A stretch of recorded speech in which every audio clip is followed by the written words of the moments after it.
آج میں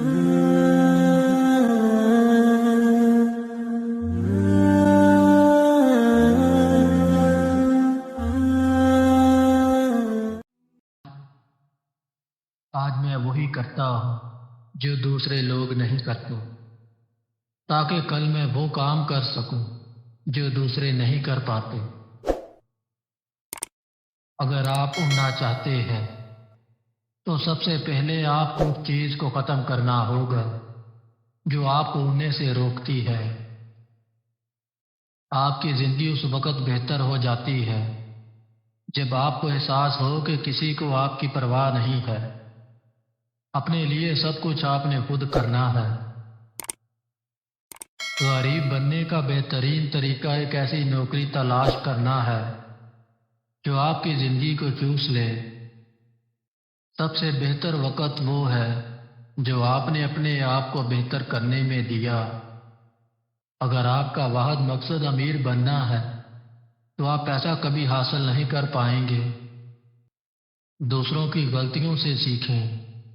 آپ اتنی دیر تک زندہ نہیں رہ سکتے کہ ساری غلطیاں خود کریں۔ ایمانداری ایک مہنگا تحفہ ہے، اس کی سستے لوگوں سے توقع نہ کریں۔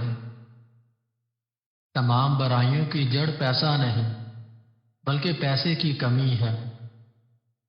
جب آپ اپنے آپ کو ایک نئی شروعات دیتے ہیں تو پرانی غلطیوں کو مت دہرائیں۔ ان تین چیزوں کے خوف کی وجہ سے ہم زندگی میں آنے والی کئی خوشیوں اور آگے بڑھنے کے کئی مواقع ضائع کر دیتے ہیں۔ کہ لوگ کیا کہیں گے، شاید میں نہ کر سکوں اور ناکام ہو جاؤں گا۔ اگر دوسرے کامیاب نہیں ہو سکے تو میں یہ رسک کیوں لوں؟ اگر آپ امیر بننا چاہتے ہیں تو اپنی بچت کو کمائی سمجھیں۔ قرض ہمیشہ گواہوں کے سامنے دینا چاہیے۔ رشتہ داروں کو قرض نہ دیں، کیونکہ ایسا کرنے سے آپ دونوں کو کھو دیں گے، رشتہ دار کو بھی اور دیے ہوئے قرض کو بھی۔ گزرنے والا کل ہمارا نہیں ہے، لیکن آنے والے کل میں ہماری جیت یا ہار موجود ہے۔ ان لوگوں کے لیے عاجز بنو جو آپ کی تعریف کرتے ہیں، ان کے لیے خوشگوار جو کہ آپ کی عزت کرتے ہیں، اور ان کے لیے مہربان جو آپ کی قدر کرتے ہیں۔